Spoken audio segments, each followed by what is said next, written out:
من الشیطان الرجیم بسم اللہ الرحمن الرحیم الحمدللہ رب العالمین والصلاة والسلام علی خاتم النبیین اللہم صلی علی محمد وعلی آل محمد کما صلیت علی ابراہیم وعلی آل ابراہیم انک حمید مجید اللہم بارک علی محمد وعلی آل محمد کما بارکت علی ابراہیم وعلی آل ابراہیم انک حمید مجید رب اشرح لی صدری ویسر لی امری واحلل عقدۃ من لسانی یفقہوا قولی۔ آج ہماری ریویژن کلاس ہے سورہ مومن۔ یہاں سے لے کے سورہ الاحقاف تک 7 صورتیں ہیں جو حامیم سے شروع ہوتی ہیں۔ حامیم سے شروع ہونے والی یہ 7 صورتیں، ان کے بارے میں جو ہے کہا گیا کہ ہر چیز کا ایک خلاصہ اور ایک مغز برین ہوتا ہے۔ یہ صورتیں ان کا مغز ہیں۔ ان صورتوں کو جو ہے وہ ان 7 صورتوں کو جو ہے دیباج کہا گیا ہے، دیباج القرآن۔ دیباج بیسیکلی کہتے ہیں ریشم کو، اور ریشم کس لیے ہوتا ہے؟ زینت دینے کے لیے جسم کو۔ تو یہ قرآن کی زینت کے لیے جو یہ 7 صورتیں اتاری گئی ہیں، اور انہی صورتوں کے بارے میں فرمانا ہے کہ ان کی مثال ایسے ہے کہ جیسے ایک شخص جو ہے وہ صحرا میں چلا جا رہا ہو، اس کو کچھ سجائی نہ دیتا ہو، وہ بالکل اندھیروں میں ہو، کچھ نہ ہو، آگے جائے تو یکدم اس کو کچھ پانی کی نمی کے آثار نظر آنے شروع ہو جائیں۔ وہ بارش ہوئی ہو وہاں پہ، وہ بارش جو ہے وہ قرآن پاک کی بارش ہے، اور جب وہ آگے جائے تو اس کو کچھ 7 باغیچے نظر آئیں، خوبصورت باغ نظر آئیں، اور یہ 7 باغ جو ہیں اس کو جو ہے وہ حامیم صورت، یہ حامیم کی صورتیں ہیں۔ سر پلیز آپ دونوں جو ہیں وہ یہاں آپ ڈسٹرب کر رہے ہیں دونوں مجھے، آپ دونوں آپس میں جو لگے ہوئے ہیں نا آپ۔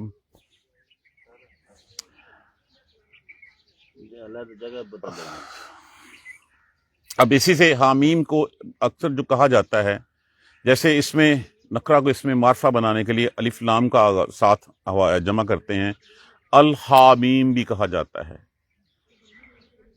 شروع کرتے ہیں حامیم،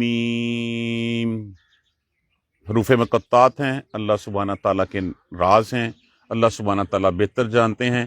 پہلی ہی بات یہ کہہ دی گئی، جس وقت یہ صورت نازل ہوئی اس وقت قریش مکہ جو مشرکین تھے، وہ آپ صلی اللہ علیہ وسلم کے اس قرآن کے بارے میں شکوک و شبہات کا شکار تھے۔ وہ شک ظاہر کرتے تھے کہ یہ کتاب شاید جو ہے محمد نے صلی اللہ علیہ وآلہ وسلم خود گھڑ لی ہے، کسی سے لکھوا لی ہے، کچھ بنا لیا، یہ شعر و شاعری ہے۔ تو پہلی بات میں اس چیز کی جو ہے وہ نفی کی گئی، اور ایک اتھینٹسٹی کے ساتھ بتا دیا گیا تنزیل الکتاب من اللہ، کہ یہ کتاب اللہ کی طرف سے نازل کی گئی، یہ کتاب اللہ کی طرف سے نازل کی گئی۔ یہ مہر لگا دی گئی اس بات کے اوپر کہ یہ کسی عام انسان کا کلام نہیں ہے، یہ کسی کی گھڑی ہوئی نہیں ہے، یہ بنائی ہوئی نہیں ہے، یہ اللہ کی بھیجی ہوئی کتاب ہے۔ پہلی بات یہ کہہ دی گئی، کون اللہ؟ العزیز العلیم، وہ جو غالب ہے اور جاننے والا ہے، جو علم والا ہے، وہ جو غالب علم والا ہے، اس کو ہر چیز کا پتہ ہے، ہر چیز کے اوپر وہ قوی ہے، ہر چیز کے اوپر قادر ہے، اور جو تم لوگ کہہ رہے ہو یا جس طرح کہہ رہے ہو، ہر چیز کا علم رکھنے والا اللہ ہے۔ تو یہاں پہ اللہ کی صفات کے یہ کتاب اللہ کی طرف سے اتاری گئی، وہ اللہ جو علم والے اور عزیز والے ہیں۔ غافر الذنب، یہ اللہ کی صفات ہی آگے بیان کی جا رہی ہیں۔ غافر الذنب، گناہوں کا بخشنے والا، وقابل التوب، اور توبہ کو قبول کرنے والا، شدید العقاب، اور سخت سزا دینے والا۔ یہ اللہ سبحانہ تعالیٰ کی صفات بیان کی جا رہی ہیں۔ کون اللہ جس نے یہ نازل کی ہے؟ وہ اللہ پہلے تو بتا دیا گیا جو العزیز العلیم ہے، جو علم والا ہے اور قدرت والا ہے، اور پھر یہ وہی اللہ ہے جو گناہوں کو بخشنے والا ہے، گناہوں کو معاف کرنے والا ہے۔ یہ وہی اللہ ہے قابل توبہ، جو تمہاری توبہ قبول کرنے والا ہے۔ وہی اللہ ہے جو اگر تم اس راہ پہ نہیں چلو گے تو شدید العقاب، سخت سزا دینے والا ہے۔ ذی الطول، اور وہ قدرت رکھتا ہے اس کے اوپر، وہ فضل کرتا ہے اس کے اوپر۔ لا الہ الا، نہیں ہے کوئی الہ مگر اللہ، وہی، اس کے علاوہ اور کوئی الہ نہیں ہے۔ اور یہ یاد رکھو الیہ المصیر، اسی کی طرف تمہیں لوٹ کر جانا ہے۔ یہ اللہ کی سبحانہ تعالیٰ کی صفات بیان کرنے کے بعد ساتھ پھر جو ہے وہ اس بات پہ زور دے دیا گیا کہ اللہ کے علاوہ اور کوئی الہ نہیں ہے، وہی ایک الہ ہے، وہی ایک معبود ہے، الیہ المصیر۔ اور یہ یاد رکھو تمہیں لوٹ کے اسی کی طرف جانا ہے، تمہارا لوٹنا، تمہارا ٹھکانہ اسی کی طرف ہوگا۔ اب یہ تو وہ سبق توحید کا جو ہے وہ یہاں تک پڑھا دیا گیا ہمیں ساتھ۔ ما یجادل فی آیات اللہ، نہیں جھگڑا کرتے فی آیات اللہ، اللہ کی آیتوں میں، الا الذین کفروا، مگر وہ لوگ جو انکاری ہوئے، جو کافر ہیں۔ جو اس سبق کو نہیں مانتے کہ یہ کتاب اللہ کی کتاب ہے، جو نہیں مانتے کہ یہ محمد صلی اللہ علیہ وآلہ وسلم پر اتری ہے اور یہ محمد کی اپنی بنائی ہوئی نہیں ہے، اللہ کا پیغام ہے، جو اللہ کا پیغام تمہیں سنا رہے ہیں۔ ما یجادل فی آیات اللہ، اللہ کی آیتوں کے بارے میں جھگڑا کون کرتا ہے؟ جو اس دنیا کی زینتوں پہ ریجھا ہوا ہے، جو اس دنیا کی رنگینیوں میں کھویا ہوا ہے، اس کو جو ہے وہ اپنی اس دنیاوی چیزوں کو چھوڑنے، جب قرآن کہتا ہے تو وہ چھوڑنا پڑتا ہے، وہ نہیں چھوڑنا چاہتا، اس لیے وہ اس چیزوں کے اوپر انکاری ہو جاتا ہے۔ ما یجادل فی آیات اللہ، نہیں جھگڑتے مگر اللہ کی آیتوں میں، الا الذین کفروا، سوائے ان لوگوں کے جو کافر ہیں، جو انکاری ہیں۔ فلا یغررک، پس نہ دھوکے میں نہ ڈال دیں، تقلبہم فی البلاد، ان کا شہروں میں چلنا پھرنا۔ ہم کن لوگوں سے متاثر ہوتے ہیں؟ ہم ان لوگوں سے متاثر ہوتے ہیں دنیا میں جن کے پاس پیسہ ہوتا ہے، جن کے محلات کھڑے ہوتے ہیں، جن کی فیکٹریاں چل رہی ہوتی ہیں، جن کی بلڈنگیں ہوتی ہیں، جن کے پاس پیسہ ہوتا ہے۔ ہم سمجھتے ہیں کہ ان کے اوپر اللہ نے بڑا فضل کیا ہوا ہے، یہ بڑے نصیب والے ہیں۔ حقیقتاً ایسا نہیں ہوتا۔ یہ ویسے جیسے قارون کو دیکھ کے لوگوں نے کہا تھا کیا نصیب پایا ہے اس نے، کاش ہمارا بھی ایسا نصیب ہوتا، اور جب وہ زمین میں دھنسا جا رہا تھا تو اس وقت وہ کہہ رہے تھے کہ کاش اچھا ہی ہوا کہ ہم اس کے ساتھ والوں میں سے نہیں ہوئے۔ تو لوگوں کی دنیاوی عزت جو ہے اس کا مطلب یہ نہیں ہے کہ اللہ ان سے راضی ہے۔ جتنا کچھ اللہ نے دیا ہے، اللہ سبحانہ تعالیٰ جو ہے ان سے ان کا امتحان لینا چاہتے ہیں۔ جتنے اسباب زیادہ ہوں گے اتنا امتحان زیادہ ہوگا، جتنے کم اللہ نے اسباب دیے ہوں گے اتنا کم امتحان ہوگا۔ اور یہ اسباب کیا ہو سکتے ہیں؟ یہ اسباب مال ہو سکتا ہے، مال و دولت ہو سکتا ہے، منصب ہو سکتا ہے، اللہ کی طرف سے جو ہے وہ علم ہو سکتا ہے، یہ اولاد ہو سکتی ہے۔ جو بھی کچھ اللہ نے جتنا زیادہ دیا ہوگا اتنا ہی زیادہ اس کا امتحان ہوگا۔ تو یہ ان کا چلنا پھرنا، بلڈنگیں کھڑی کرنا، مطلب یہ ہے کہ ان کا منہ لال دیکھ کے اپنا منہ سرخ نہیں کر لینا، ان کا چلنا پھرنا دھوکے میں نہ ڈال دے کہ اللہ ان سے بہت راضی ہے۔ کذبت قبلہم، بلا شبہ جھٹلایا ان سے پہلے قوم نوح نے بھی۔ رسول اللہ صلی اللہ علیہ وآلہ وسلم کو تسلی دی جا رہی ہے کہ یہ جو آپ کو جھٹلا رہے ہیں، آپ کا استہزاء اڑا رہے ہیں، آپ کی بات نہیں مان رہے، تو کوئی بات نہیں، بے فکر رہیں، تسلی رکھیں، ایسا کام کوئی آج نیا نہیں ہوا، یہ کام پہلے بھی ہوا۔ کذبت نوح کو، اس سے پہلے نوح کو بھی لوگوں نے جھٹلایا تھا، والاحزاب، اور بہت سے گروہوں نے من بعدہم، اس کے بعد بھی جھٹلاتے رہے۔ یہ قوم عاد کے قصے سن لیں، قوم عاد، سمود، شعیب، لوط علیہ السلام، ان سب کے قصے سن لیں۔ یہ صرف آپ کے ساتھ نہیں ہوا، یہ باقی لوگوں کے ساتھ بھی پہلے ایسے ہی ہوتا رہا۔ آپ تسلی رکھیں، وہمت، اور ارادہ کیا، کل امت، ہر امت نے، برسولہم، اپنے رسولوں کے ساتھ، لیاخذوہ، کہ وہ پکڑ لیں اس کو۔ پکڑ لیں مطلب یہ ہے کہ یا قید کر دیں یا شہید کر دیں۔ اور بہت سے انبیاء کرام کے سلسلے میں وہ کامیاب بھی ہوئے، جیسا کہ حضرت یحییٰ علیہ السلام کا قصہ ہمارے سامنے ہے، جیسے حضرت عیسیٰ علیہ السلام کو اپنے تئیں انہوں نے سولی پہ چڑھا دیا تھا، لیاخذوہ، تاکہ وہ پکڑ لیں اس کو، وجادلوا، اور جھگڑا کریں، بالباطل، ناحق طریقے سے، کوئی ثبوت نہیں ان کا۔ آج بھی دیکھ لیجئے کتنی چیزیں ایسی ہیں جن کے بارے میں ہم جب ثبوت کی بات کرتے ہیں تو ان کے پاس قصے کہانیوں کے علاوہ کچھ نہیں ہوتا۔ نہ قرآن میں ان کے پاس کوئی اس کی جو ہے وہ کوئی حجت قائم ہوتی ہے، کوئی ثبوت ہوتا ہے، سند ہوتی ہے، نہ کسی سیرت طیبہ میں ہمیں ان کی ایسی بات نظر آتی ہے۔ وجادلوا، اور وہ جھگڑا کریں ناحق، لیدہزوا، یدہزوا دہذا سے ہے، جس کا معنی ہوتا ہے ڈگمگا دینا، نیچا دکھا دینا، بہلا پھسلا دینا، لیدہزوا، تاکہ وہ نیچا دکھائیں، بہی، اس کے ساتھ، الحق، حق کو، کہ اس کفر کے اوپر ایسے ہی جو ہے وہ کیا سرائیاں، ایسی ہی باتیں کرتے ہیں۔ مطلب ان کا صرف ہوتا ہے کہ صرف توحید کا جو پیغام ہے، اس توحید کے پیغام کو جو ہے وہ ڈگمگایا جا سکے، کہا جا سکے کہ ہاں یہ بزرگ تمہاری سفارش کرے گا، یہ جو قبر میں مدفون ہے یہ تم سفارش کرے گا تو تب تمہاری بچت ہو سکے گی۔ اس طرح کی قصے کہانیاں کہاوتیں جو گھڑی ہوئی ہیں، آپ کسی کے ساتھ بیٹھ کے بحث کر کے دیکھ لیجئے، 2 منٹ میں وہ آپ کے اوپر حاوی ہونے کی کوشش کرے گا۔ فَأَخَذَتْهُمْ، پھر پکڑ لیا ہم نے ان کو، فَأَخَذْتُهُمْ، پھر پکڑ لیا میں نے ان کو، فَكَيْفَ كَانَ عِقَابِ، بس کیسا ہوا پھر میرا عذاب۔ دیکھو ذرا قوم عاد کے قصے، قوم سمود کے قصے، قوم لوط کے قصے، قوم شعیب کے قصے، کوئی بچا ان میں سے؟ یہ تمہارے دائیں بائیں کی بستیاں تھیں، اہل قریش کو جو ہے وہ کہا جا رہا ہے، مشرکین مکہ کو کہا جا رہا ہے، یہ تمہارے دائیں بائیں کی بستیاں تھیں۔ جب انہوں نے نبیوں کو جھٹلایا تو پھر ان کا کیا حشر ہوا؟ کیا کوئی بچا ان میں سے زندہ؟ کوئی نہیں بچا۔